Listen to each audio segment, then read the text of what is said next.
Pinocchio, Chapter 32. It's been all play and no work for Pinocchio in the land of toys. And life is about to teach him a lesson.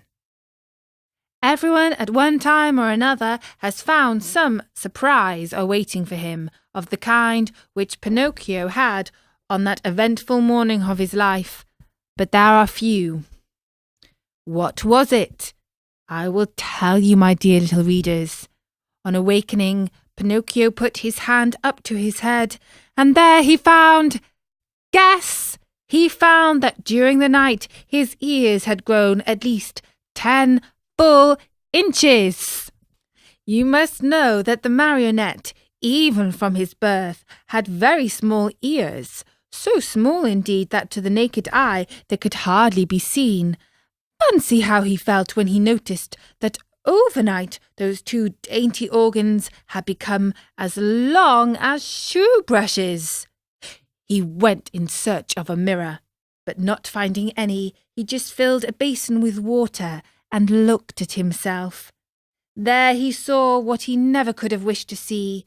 His manly figure was adorned and enriched by a beautiful pair of donkey's ears. I leave you to think of the terrible grief, the shame, the despair of the poor little marionette. He began to cry, to scream, to knock his head against the wall, but the more he shrieked, the longer and the more hairy grew his ears. At those piercing shrieks, a dormouse came into the room, a fat little dormouse who lived upstairs. Seeing Pinocchio so grief-stricken, she asked him anxiously, "What is the matter, dear little neighbour?" "I am sick, my little dormouse, very, very sick, from an illness which frightens me. Do you understand how to feel the pulse?" "A little." "Feel mine then, and tell me if I have a fever." The dormouse took Pinocchio's wrist between her paws, and after a few minutes looked up at him sorrowfully and said, "My friend, I am sorry, but I must give you some very sad news." "What is it?" "You have a very bad fever." "But what fever is it?" "The donkey fever." "I don't know anything about that fever," answered the marionette, beginning to understand even too well what was happening to him. "Then I will tell you about it," said the dormouse.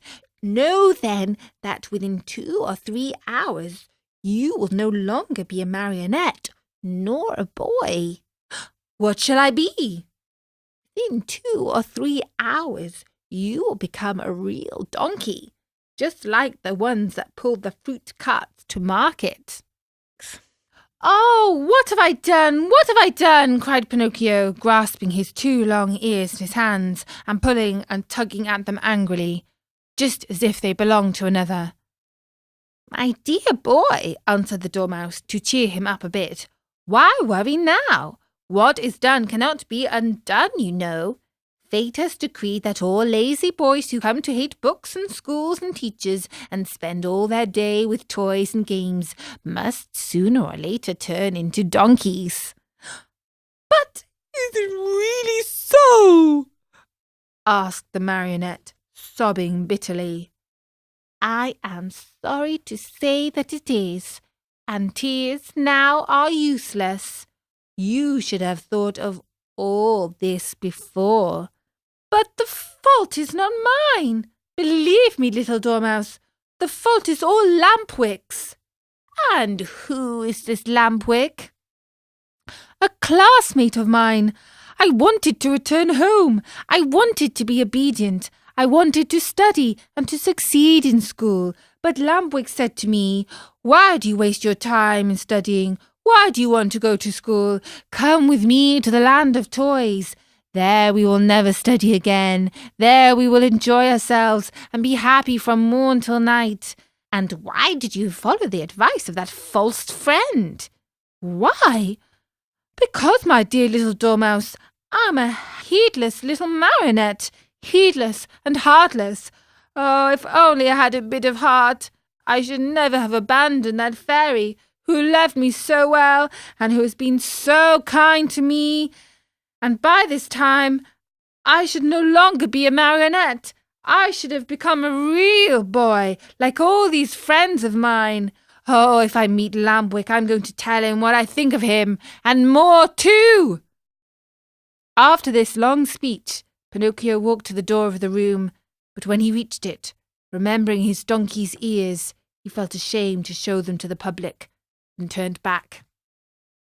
He took a large cotton bag from a shelf, put it on his head, pulled it far down to his very nose. Thus adorned, he went out. He looked for Lampwick everywhere. Along the streets and the squares, inside the theatres, everywhere, but he was not to be found. He asked everyone whom he met about him, but no one had seen him. In desperation, he returned home and knocked at the door. "Who is it?" asked Lampwick from within. "It is I," answered the marionette. "Wait a minute." After a full half-hour, the door opened. Another surprise awaited Pinocchio. There in the room stood his friend, with a large cotton bag on his head, pulled far down to his very nose. At the sight of that bag, Pinocchio felt slightly happier and thought to himself, "My friend must be suffering from the same sickness that I am. I wonder if he, too, has donkey fever."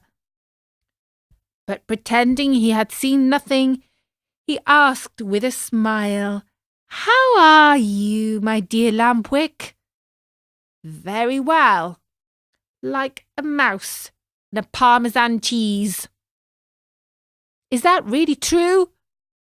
"Why should I lie to you?" "I beg your pardon, my friend, but then why are you wearing that cotton bag over your ears?" "The doctor has ordered it because one of my knees hurts." "And you, dear marionette, why are you wearing that cotton bag down to your nose?" "The doctor has ordered it because I have bruised my foot." "Oh, my poor Pinocchio." "Oh, my poor Lampwick." An embarrassingly long silence followed these words, during which time the two friends looked at each other in a mocking way.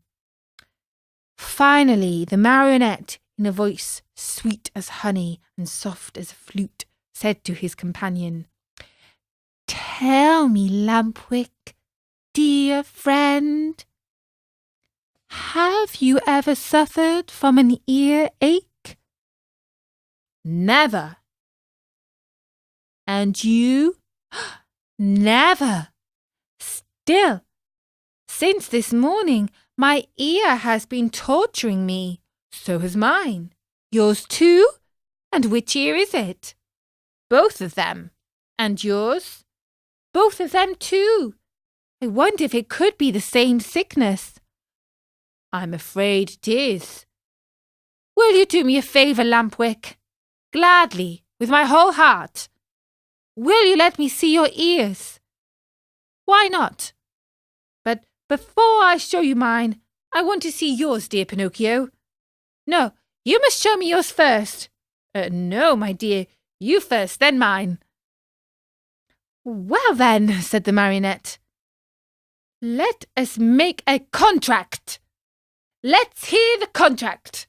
Let us take off our caps together, all right?" "All right." "Ready then." Pinocchio began to count. 1, 2, 3. At the word 3, the two boys pulled off their caps and threw them high in the air. And then a scene took place which is hard to believe, but all too true. The marionette and his friend Lampwick, when they saw each other both stricken by the same misfortune, instead of feeling sorrowful and ashamed, began to poke fun at each other. And after much nonsense, they ended by bursting out into hearty laughter.